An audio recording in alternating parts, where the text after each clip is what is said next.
Everybody has like a challenge in life. So I think that's something that I kind of always remember my dad or my mom telling me is like, no se raje, which means like, don't quit. Now in my life, I see that it's not only about not quitting, but I think it's just, even if you can't overcome your barrier, is you at least know that you put up a good fight.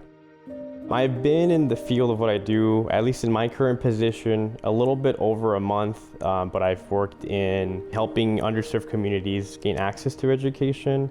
My first experience with AmeriCorps, with the Arizona Ready for College and Career Initiative, and I was going around different high school districts like Mesa, Chandler, to help students fill out the FAFSA, help their parents also fill it out, and help them apply for college.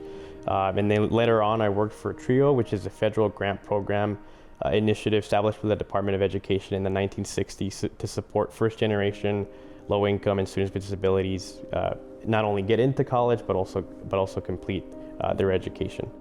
My parents come from a background of a lot of hard work.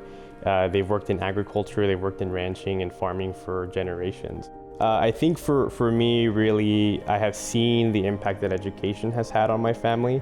The most important aspect has been it has been able for us to create like a lot of joy because we are able to take care of our family. Our children's narrative has been changed. I have 7 lovely nephews already, and you know, they grew up so much different than us. They go to school here in the US, and they have days where they wear a college shirt because they're already thinking about where they want to go to college. I really feel incredibly lucky, incredibly privileged to have the family that I had and be where we are. And I want other families to get that same opportunity because they deserve it.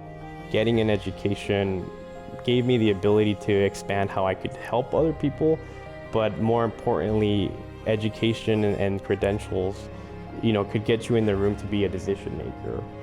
One thing that I hear specifically about young people is, you know, sometimes in the media we don't see ourselves represented. And I think that post-secondary education is one of the avenues that you can pursue to ensure that there is representation. When you look at problems, it could be very difficult to imagine that what you do can make a difference.